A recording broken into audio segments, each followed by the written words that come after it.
One of the most freeing things as an engineer is the ability to not having to ask for permission. If you can think of something and you have the skills, then you just write it. It's partially luck, partially I was inclined. It's kind of taking things apart. I did okay in a class and here we are. It wasn't a thing that I had a clue what it was before I got into it. There were just a bunch of lucky factors. Hardware is today is different from the way hardware was done before, and I sort of had the skills and I was playing around. We ended up building something that was useful for a bunch of other people. I'm Jake Aaron Villarreal, born and raised in Silicon Valley, and here to take you behind the scenes to share what it's like to be a startup founder, the journey they're on, the problems they face, and the products they build in an effort to transform industries. I'm excited to have with us today Alex Gajiego, founder and CEO of Redpanda. Alex, welcome to the show. Thanks, Jake, for having me. We're really excited to have Alex today. I'll give you a little background on him. In 2019, he had the vision of making real-time data accessible to all developers. Alex engineered the first version of the Redpanda platform from the ground up for low latency, large scale, and a simpler, better user experience. Prior to Redpanda, Alex was the co-founder and CTO of Concord.io, a high-performance stream processing engine acquired by Akamai in 2016. Alex began his career as a hacker and builder in his hometown of Manizales, Colombia. He holds a bachelor's degree in computer science and cryptography from NYU. God, you got a great background there, Alex. Where are you joining us from today? I am joining us from San Francisco. Hundreds of AI startups are launching every month, battling to build their founding teams. As a leader, your job is to get results. When it comes to hiring, that's where it gets tough. So you go out and you try a recruitment firm, but they don't understand your story. They're off target, and when they send you candidates, it's a waste of time. We believe you should never have your time wasted. That's why we launched Match Relevant, because your story is more than just an open role. It's your founder's journey, the problem you're solving, the product you're building, and why it matters. When we work with companies, we make sure we understand your whole story. So when we go out and do a search, we're on target. It's worth their time. They're interested. And more importantly, it's worth yours. And when it comes to hiring engineers, we work to make sure we get it right by deploying a team of seasoned CTOs that have built some of Silicon Valley's best companies. They can collaborate with you in the technical interviewing process. They can be a sounding board, or they can run it for you. When it comes to building teams, there's no time to waste. Let's make it count. If you have a role that needs to be filled, book a time with a hiring guide at matchrelevant.com and learn how we do it. Very cool. It's a place I've lived in before. I love that town. A lot of transformation happening there with all sorts of technology and engineering, and it's a great place to be. I want to talk a little about your company, Redpanda. But before we do that, I want to dive a little deeper into your background. Give us a little bit of your origin story and where did you start? How did you get the entre bug, and how did you get into technology? My friend KDP likes to say that I was just always the kid that used to take up our television sets. When I was growing up, I grew up going to my grandma's house basically all the time because my mom was a single mom. And so my uncle had this motorcycle shop. And we used to take these racing dirt bikes, like, think KTMs, Kawasaki's, etc., like dirt bikes where people would go and run and jump and like make stunts. It was really cool. And so he specialized in this, like taking up our motorcycles. And so I think I was 8 and I remember taking engines apart with him and smelling like gasoline and oil. I'm not sure it was like super healthy for a kid who was 8, but for me, it was really fun. And I think I associate my identity with that of being a builder and a doer, and it really comes from my uncle Tato, and we used to just just take motorcycles apart, and honestly, that just sort of stuck with me. And so, even today, as a CEO, even though I'm not longer writing code, I still feel very much like a builder myself, and I think I don't know, it's just part of my identity. So you could say I don't remember not being the way I am, but I remember like getting into putting things together and or most of the time taking them apart since I was 8 years old. That's great. Yeah. We often hear that builders start in different sectors or industries, and then you kind of fall into what you love. And computer science is a great place to build and grow and create. Um, what was the inspiration of you getting into computer science? I mean, it's something that if you're in Silicon Valley, it's pretty easy to do if you're in a different part of the US, it might not be as prevalent to get into computer science. But what what was it that connected you into thinking about doing that in school and then ultimately building a career out of it? I think it's also more complicated when you're the first kid to go to school and you do it in a different country with a different language. And so that's to say that it was largely luck, I think. And so when I came to the US, I actually, got my first computer because before that we couldn't afford it.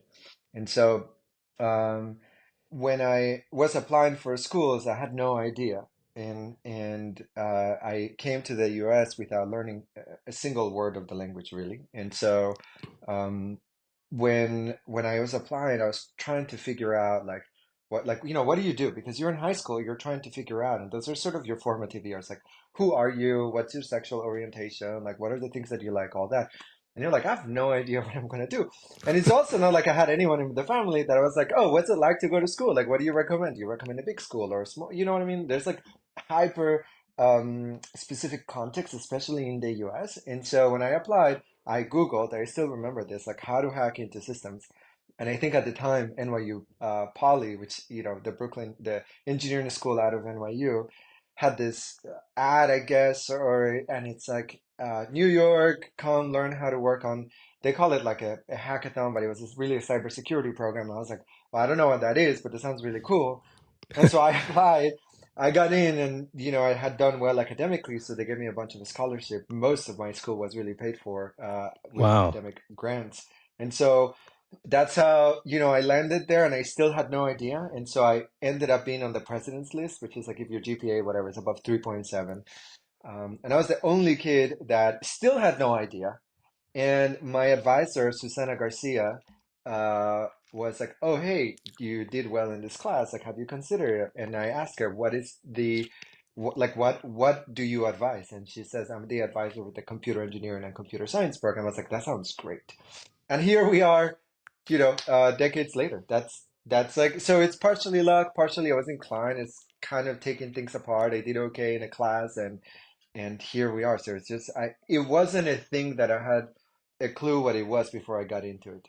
Yeah, it's amazing. I mean, so many people that build technology companies are not from the U.S., but they end up coming here and building and have a great life and go back to their country and build a better life and share that experience. And it's really cool to kind of see the evolution of that continue to happen in a positive way. When we look at business, we think of what problem can be solved and what technologies can help do that. Um, let's shift gears a little bit to your company today, Red Panda. Um, you'd already built a company that got acquired by um, Akamai, Kami, however you want to pronounce it, Akamai. Akamai, and it's a great company. I remember the company, that growth, and how that scaled up, and to be acquired first and foremost is amazing. It's like most entrepreneurs' dream is to build something that's valuable enough others will want to buy it, and then go off and retire, and you're living on a beach the rest of your life.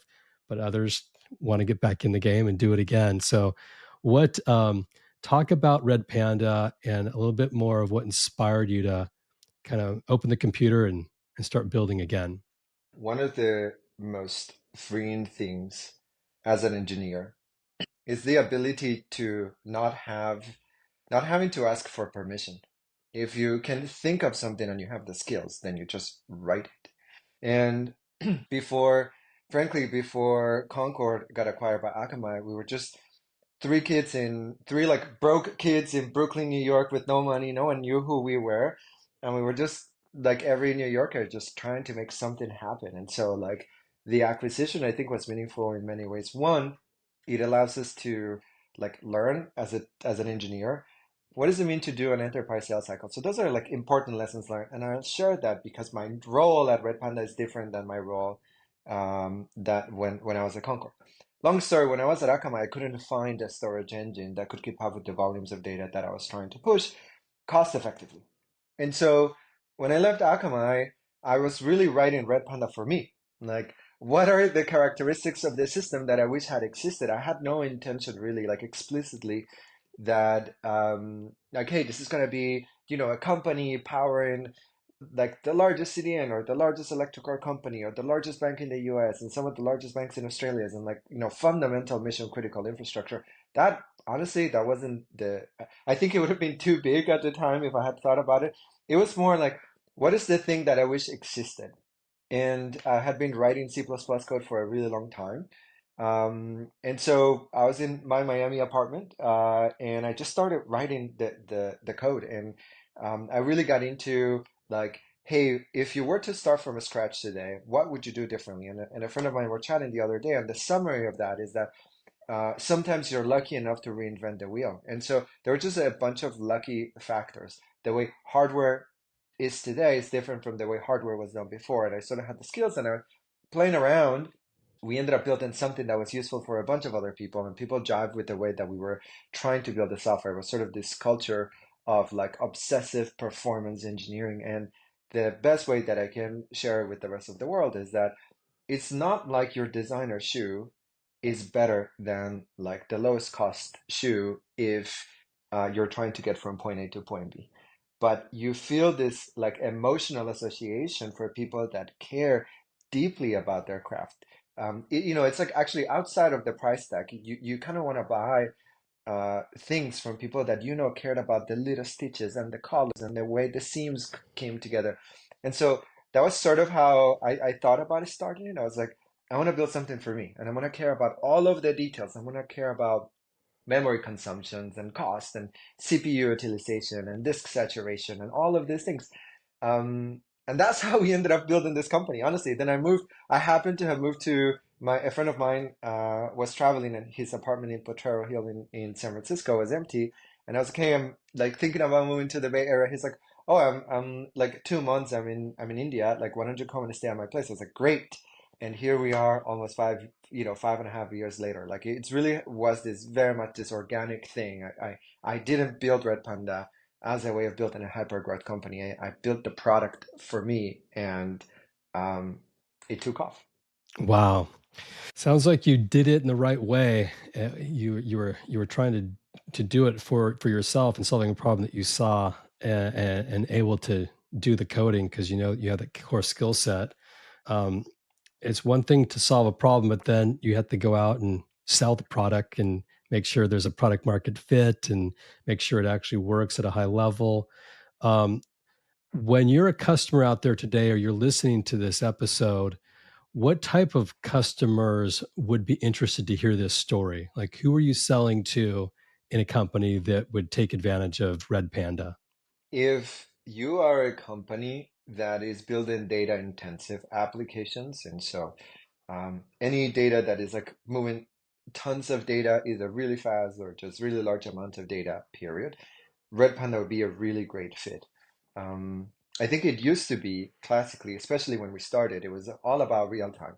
And so transaction systems, credit card fraud, oil and gas monitoring pipelines, IP detection for security companies, threat detection, like, social media companies. We power companies like ShareChat, for example, the largest social media from India, 390 million monthly active users. So that had been classically where Red Panda, I still think today it's sort of like the best operational streaming system in the world. And then over time, we kept expanding the things that we could do. And I think today, if you ask me, is if you are a business that is building a data intensive application, then I'd love to have a chat. Yeah, that's great. Um, in your first company, you got acquired. In this company, as you grow it, talk a little bit about, you've been in business for 5 years, if that's accurate, with Red Panda. Talk a little bit about how much money you've raised and how big you are as an organization today. Yeah, so we've raised, I think, roughly 170 million dollars, three prize rounds, A, B, and C. And we're a few hundred people, really in most time zones. And the reason for that is that we power mission critical systems. And so if Red Panda crashes, people stop making money. We power a market maker. There's only seven of them. So think trillion-dollar level liquidity for being able to trade illiquid assets like gold or silver or some sort of like rare. earth mineral. And so somehow these things are traded on Wall Street, and you're like, well, how does this, how does this happen? Like, Red Panda is the technology that allows for, a core piece. It's obviously not of it, but the message passing technology that allows for these kinds of systems. And so, in order to do business with like the largest ISP of Europe, the largest market maker in the world, the largest CDN in the US, largest electrical company, you really need to have presence in most major time zones, because if something goes down, even if it's like a fractional outage, like, 1 out of 20 system, there's like a malfunction, or somebody fat fingers a bad configuration, and or whatever. There's like many reasons why systems fail. Then we need 24/7 support. And so we're a few hundred people really spread across most major time zones. We have people in Japan, we have people in India, and most of Europe, in the Americas, really all over. And so um, that's how it is. I would say most of my sales team is in the Americas, with a little bit of Europe. You're doing it for yourself. Maybe there isn't a vision yet of what you want it to be, because it's really about trying to solve something you wish you had. And then there's got to be at some point, I'm assuming, a moment where you're like, I'm on to something here. This is like your big aha moment when you're coding. What do you remember what that was like? Do you remember when you said, oh my God, I just solved something that no one else has done yet? And I know I've got something pretty important here. Um, in 2017, I was still working at Akamai, so I was a year in, and I was trying to understand where the CPU clock cycles were sort of being spent. And so I studied, and I was like, hey, it looks like this really cool system spending a bunch of time trying to basically with what is known as lock contention, two things trying to access the same shared memory, and it did it sort of like that kind of paradigm really didn't make any sense, because there are alternatives today that work better with modern hardware. And so I gave a talk, which was the my understanding of the world at the time, around like, if you were to build a new system from scratch today, what would you do differently? And so from a technical level, I guess there's two aha moments to answer your question directly.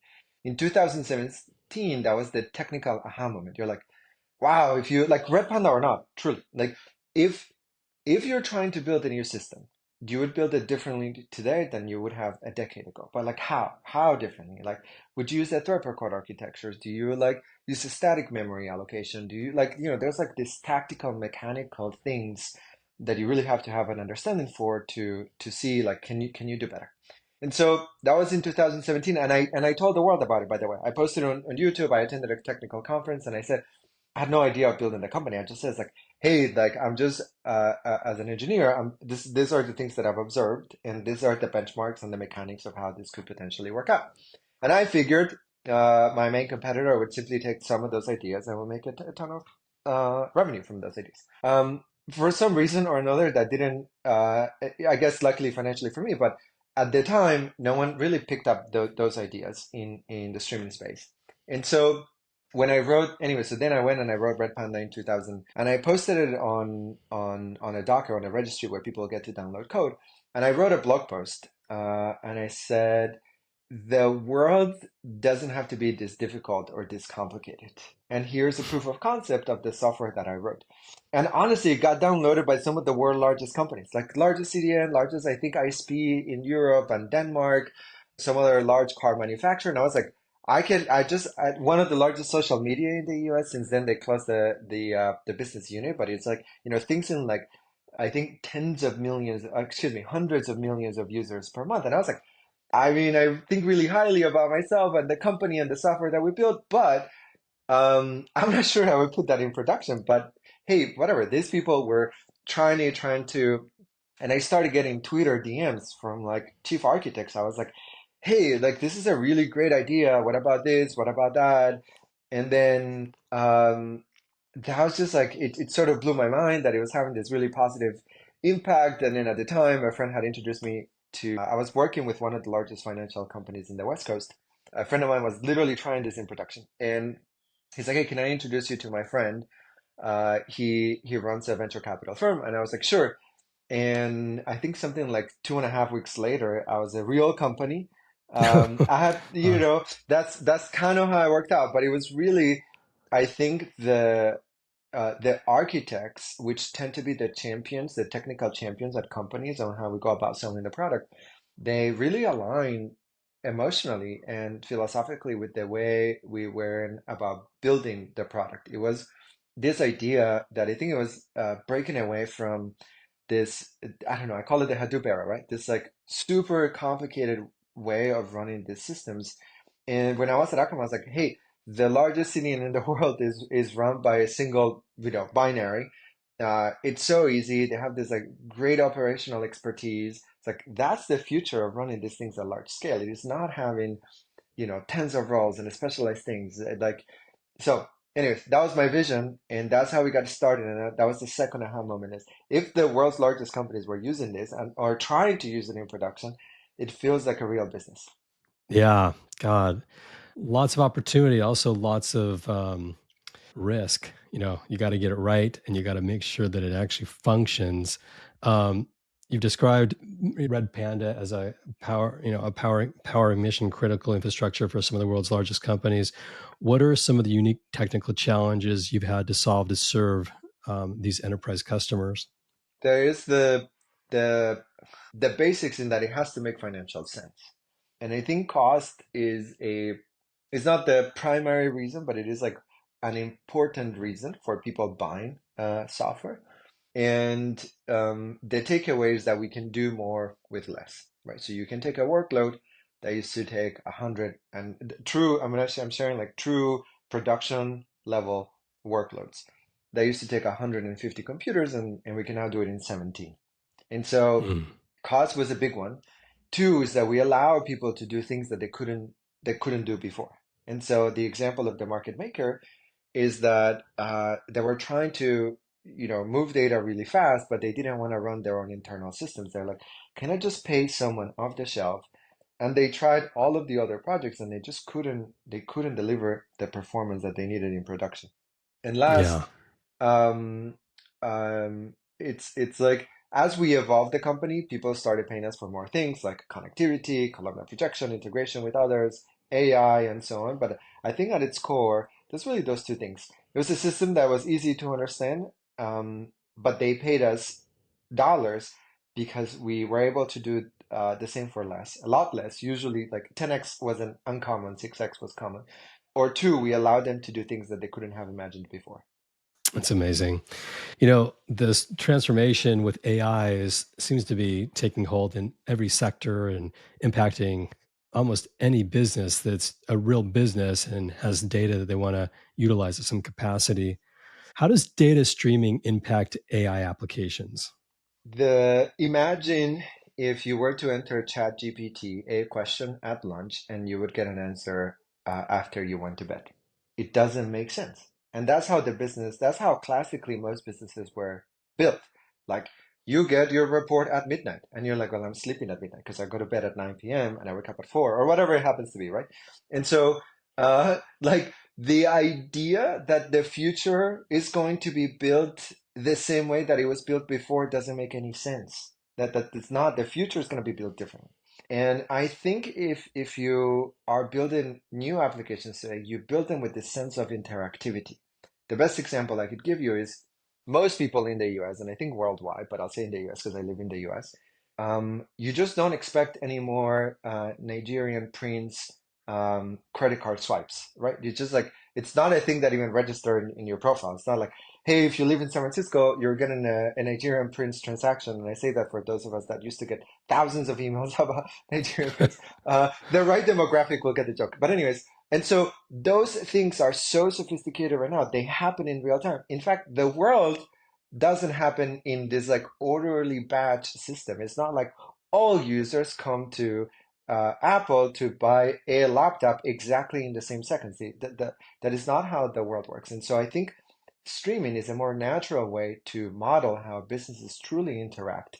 As in, like, if you get this general, like, slow and steady stream of transactions if you're, a store like McDonald's or something like that. And even then, you have quiet periods, like between midnight and 4 p.m. And so the tools that I'm describing is about how the world is built.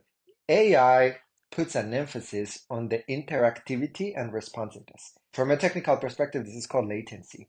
And so the time that it takes to respond is one, and the volumes of data are really large. And so this is where both the largest two trends, and AI is accelerating the way that streaming has plays a critical role. And so that when you do enter the question on ChatGPT, you get the answer immediately, right? That interactivity is sort of crucial. And so, anyways, to sum it up, I would say that streaming is a fundamental way of how to model the world. And AI is simply an accelerator for people realizing that it is simpler, more cost effective, and more natural to model the world in a reactive fashion than it is to model the world in this nicely punctuated timelines, which is this artificial construct that we've created as software engineers. Yeah, well said. I'm going to ask you a question that ties into that a little bit. Why do you think data streaming is important in the larger tech conversation? Yeah, um, it things don't tend to live in isolation. I think that I'm not sure if it's a non-technical CEO problem or perhaps as companies get larger, um, the marketing team thinks that like you could do it all. That's never the case. And there's no single technology, not even Google, right? Like if you go to Amazon, you still need other services. This is why we exist in the Amazon ecosystem or we exist in the Google ecosystem. There's no such a thing as a single platform that could do everything, that full stop, for lots of reasons, like innovation, you just can't cover all the use cases and so on. And so when it comes to streaming, it exists as what I think of as layer zero. So the highest fidelity of your data is every event coming in and you storing those events for future retrieval. But at an architectural level, it gives you two properties that are fundamental. Perhaps the most important so that we focus on that is this idea of immutability. And so when you have this immutable log of events, like, if I were to buy a yellow t-shirt at Target, like Alex entered the store at 7 p.m. He went to, I'm assuming you can track all of this. Then he went to the male t-shirt aisle and he then picked the yellow t-shirt and like right you start to contextualize these events with timestamps, and that immutability allows you to reconstruct digitally this ideas of sessions. And so long story short, immutability is an architectural freedom that allows you to build simpler systems. And so why would people use the streaming in like a larger ecosystem is like immutability, simplicity, high performance, and as a way of integrating anything to everything, right? So if you store all of the events in its truest form, right, in its highest fidelity form, you can reconstruct the state, any state that you want. And so if you're an engineer and you're trying to build an application that today uses a Snowflake for retrieval and tomorrow it's going to use Elasticsearch for search and indexing and whatever, the next day you're going to use OpenAI or whatever, you can rehydrate the context, the true context, as opposed of having to do backfills or making up synthetic data or whatever it happens to be to get to the same end state. And so, in summary, it is because of immutability, and it is because it is simpler to model the world. Um, those I would say would be the strongest pillars of using streaming in a larger architecture. That's great. You know, a lot of companies try and build their organization and bring products to market and you sell to, various industries. Your product specifically, when your sales team is out there selling, who are they selling to within the company? Is it the IT leaders? Is it the founders? Like who's their target? Yeah, the change that I ultimately want to affect in the world, and therefore, like what my sales team is trained on, is how do we help engineers and what I call, the hackers, doers, and builders, because some of them don't have an engineering degree, but tend to be in the R&D department, right? How do we help these people build like the best future that they can. When you're tasked of solving a problem or building the next set of applications, like how can Redpanda be the set of technologies that helps you build up the best? And so being multi-cloud was one of them, being easy to use on your laptop, all of that. And so that tends to be the persona where the conversations get started. The persona that tends to sign the check tends to be the CIO or the CTO in the smaller companies, Um, and then, there's obviously the whole gamut, like then you have like procurement and all that. But what you sell to the engineer is different than what you sell to the executive buyer. What you sell to the engineer is the ability for them to build a better version of whatever they're building, right? Or like help them accelerate. Or it's about giving them the tools for them to build and solve the problems they're trying to solve. What you're selling often to the executive, um, it's a different set, right? You're building them like future proofing of architecture or lots of other things like cost reduction. And so, long story, my sales team has to be able to converse with both the technical audience and the executive buyer. You need to provide the executive buyer with the business case, like why should we do anything at all? And if we're going to do something, why is Red Panda the best, you know, um, solution in the space of possible solutions? And so they're just different conversation. And if you're a seller, you have to be able to have a conversation with both audiences. Yeah. It sounds like a real enterprise sale. I mean, I was at Oracle selling ERP and applications and to billion-dollar companies, and it's sometimes like selling to Congress. You got to get people that are interested, they're using the product, and then people that are going to spend to make sure that they're aligned with what the costs are going to be. And ultimately, there's a big decision that has to be made. But um, I'm sure you guys are very good at complex sales because it sounds like it can go either way. Probably can be very simple in some cases and a little bit more complex in others. I want to switch gears about you. As you've built this company now, you got a couple hundred employees. You've had some breakthroughs with technology. You've grown. You've raised a lot of money. For you personally, what's the breakthrough that you've had to go through, or the evolution to lead a company that's as big as it is? When you start with a handful of people, or 10 or 20 or 30, it's different than when it's 200. Walk us through some of that. Being for me, I think there were perhaps there always will be because this is the first time that I've been part of a company that is as big or has had the influence that it has had.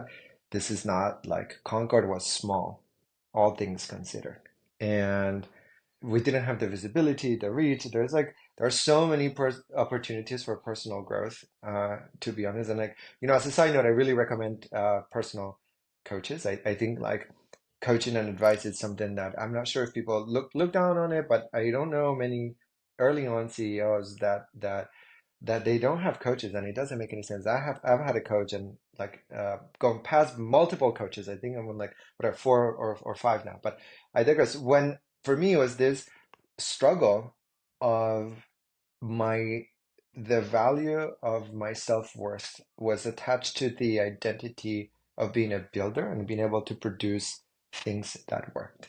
And when I stopped writing code, there was almost this like emotional point where I was like, who am I? What is my identity? And I went from being relatively competent at something, or at least people thought I was competent, and they used to pay me a lot of money for being competent at that, into being, what feels like utterly incompetent at like whatever it is that because it's like, of course I haven't run a marketing department.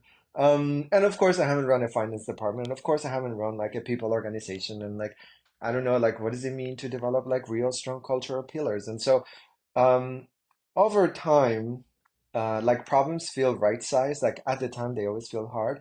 The analogy I like to give some friends when they're starting now is that, like, when you're a kid, and I have the reason I use analogies because I have three kids under three, is my 3-year-old just fell from a table. Anyways, recently, and it was like bad. It was the worst thing that had happened to him. But I fell from a table so many times. I was just like, hey, it's gonna be okay. Like, you're gonna be fine. Here's water. Here's some water, and let me give you a hug, and you're gonna be fine. And so, there's no shortcut for living through those moments yourself. You have to fall from the table sometimes, to realize. And so, long story, that transition continues to be both like an emotional and personal journey of me trying to be a better human, a better person, um, feeling motivated by the work that I do and feeling aligned that I still feel like a builder. Uh, and so, yeah, I don't know. I'm not sure I'm done. I think I'm still like very much in the middle of the journey, and I'm not sure it'll ever stop. But um, it's just like every stage is so differently. Yeah. Well, they say when you stop learning, you stop leading. And as a leader, you're there to really grow and evolve.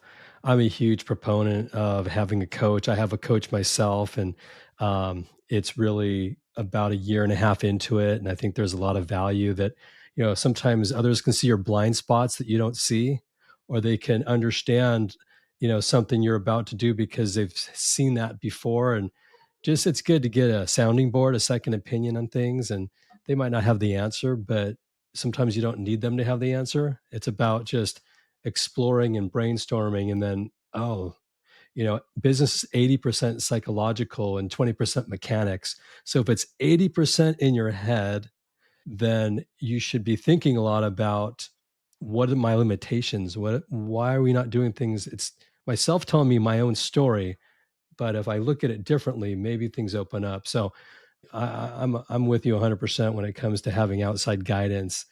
I'd say probably most of the companies we've worked with and have been on the podcast have all had coaches. They don't all talk about it, but that's just it's an edge, it's an advantage if you have the right one.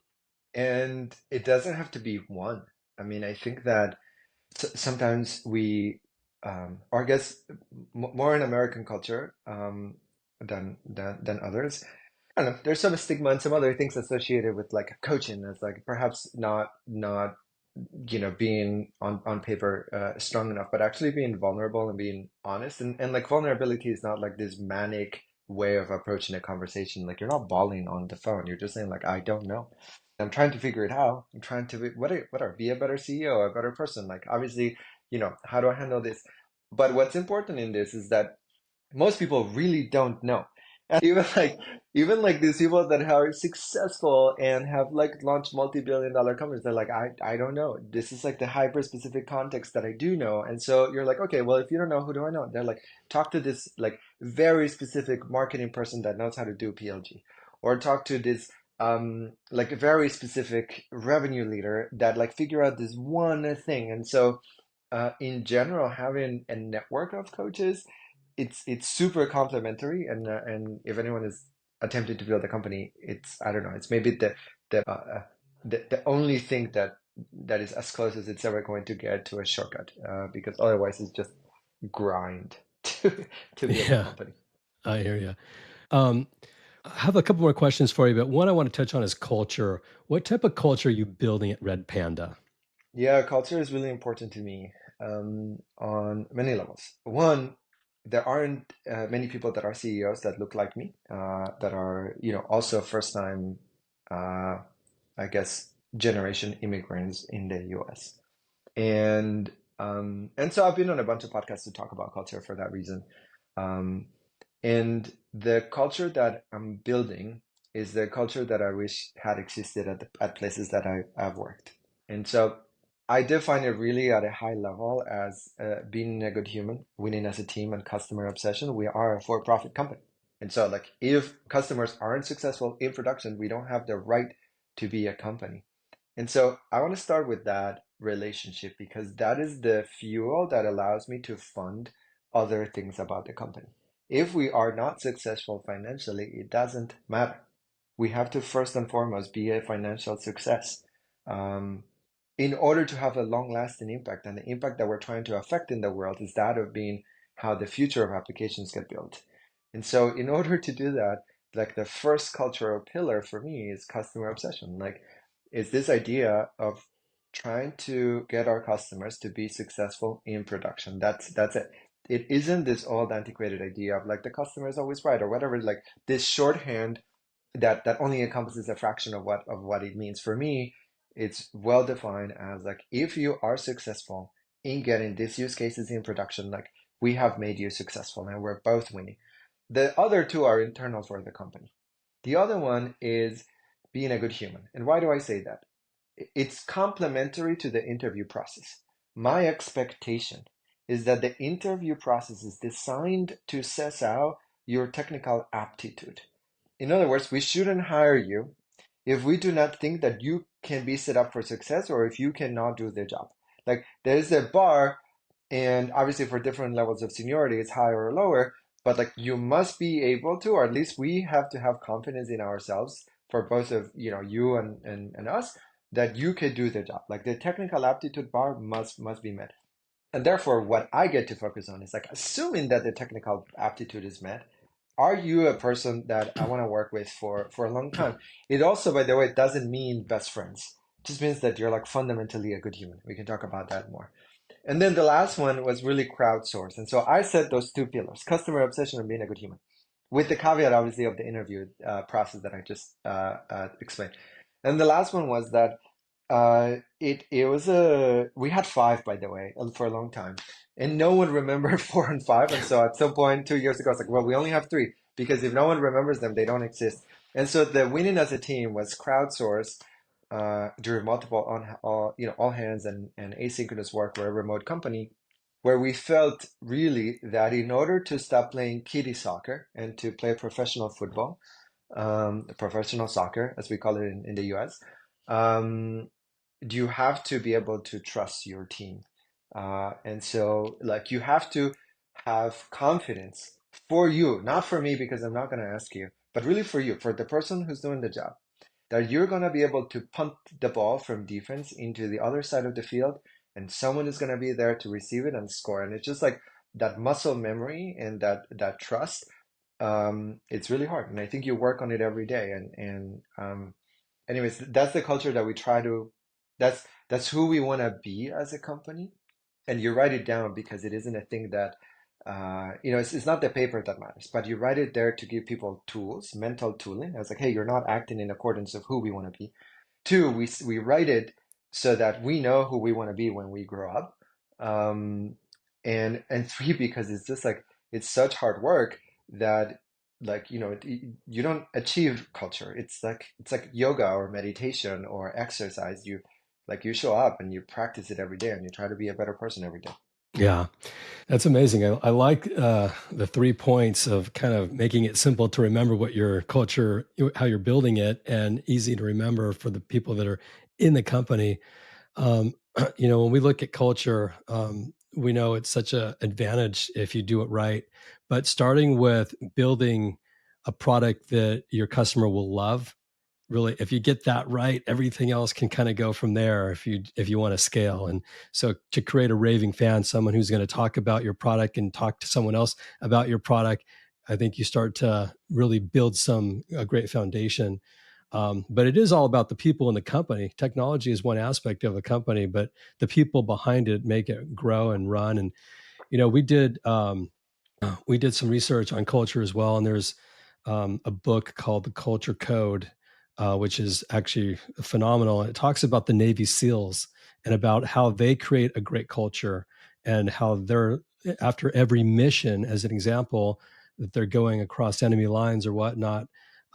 They come back and they do a huddle and they ask 3 questions, and it's from the leader to all the people on the team. And the question is, what do we do right on that mission? And they go around the circle. And the second question is, what do we do wrong? And they go around the circle. And the third question is, what could we do better? And they do that on every mission. And what it does is it actually makes everyone more open and vulnerable about what worked and what didn't work, from the leader down and from the bottom up. It also creates a better sense of belonging and connection, and so that can be applied to any company, any group within a company, any team.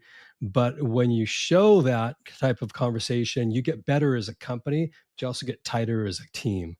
And so we thought that was really interesting. And we've seen that apply to a lot of companies, and it's worked out pretty well. Sounds like you're right in line with having a really good culture and the foundations there.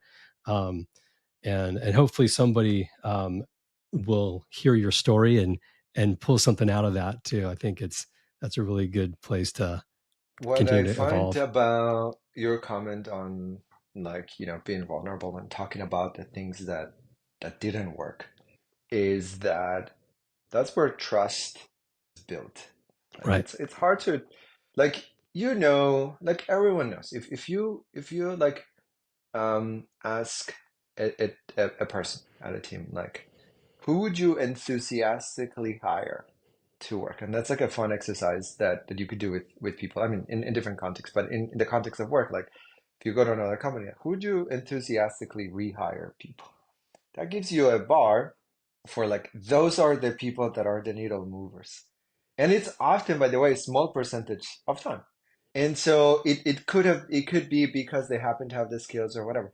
But like in order for the team to function well, you need this high performance to be backed and supported by other team members. And the only way to do it is just like being honest about the things that you don't know. Like it's it's like everyone knows who knows, and like when people pretend that they know, it's just like it's you sort of like put him in like okay whatever. Just you sort of tend to ignore them and whatever, and you start to break the trust. And so, anyways, I share that because it's so hard. Like it's so easy to understand, and it's actually so difficult to implement in practice. Um, but I'm a big fan of this. Like, anyways, I could talk about culture for a long time, but this idea of like explicit feedback and making feedback part of the cultural process, so that um, you're not giving people this shit sandwiches style feedback where you talk about something like dumb and positive, you give them the feedback that you really want to tell them, and then you close, but like, oh, but on this one thing that is dumb and doesn't move the needle, you did great. You're like, well, let's just sit with the uncomfortable feedback, and I'm gonna do it in a way that's empathetic, but I'm gonna be firm about the way that I'm sharing. It's like we dropped the ball. Like, we said we're gonna follow up with this customer, and like we didn't. And so let's talk about the ways that we can improve that, right? But you aren't trying to get the person. Like, you're like objectively trying to focus on the only thing that matters, which is like the customer things. And so, um, anyways, we can culture is sort of like this rich context that we could spend hours chatting about. Yeah.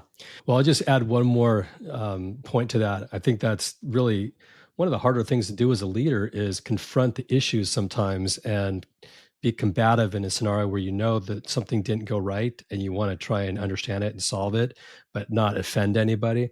So sometimes you just hear I just had to tell them how it is because that's what it was. And, whether they like it or not, I'm being straight up and honest, and that's a brutal response, and you create a brutal culture in that communication. We think a better way is even positive candor. You're kind of shooting for what happened and how did it go down and how can we make it better in a way that's you're empathetic to the situation, but you know it was still wrong, but you're not making him feel like they are going to be afraid to talk or even do things again in the way that they could be if it was communicated differently. So I think there's a fine line there of the communication in the culture of when things are not right and how to confront it.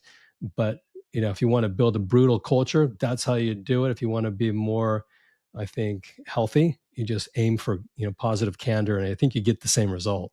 And well, one thing that I think I didn't say that I feel it's important is the bidirectionality of feedback, and writing things down. So, anyways, I'm a big fan of like we're a remote culture, so everyone in my leadership has a one-on-one template, and I say that bidirectional feedback is so critical because if it is one direction, if it's just from you to the people that happen to be reporting to you at this specific point in time, they're gonna tune you up. They're like, oh, whatever. Like it's my one-on-one with my manager. He kind of doesn't really know what I do. I don't know if he really understands what we're building, what the company is about. Like, why does he care about this dumb thing, right? And so that is really like obviously a breach of trust and like lack of trust. I don't trust this person to be the right leader for me. And the only way to bridge their trust, I feel, that is if you give people a space to give you feedback. Like you, it is impossible for anyone, or at least I've never worked with a person that happens to be like perfect. And the the way to get better, because you're not perfect, is to hear feedback with hyper specific situations like a customer call or a prospect call or a product launch or whatever, right? And so you're talking about these meaningful things that move the needle for the business.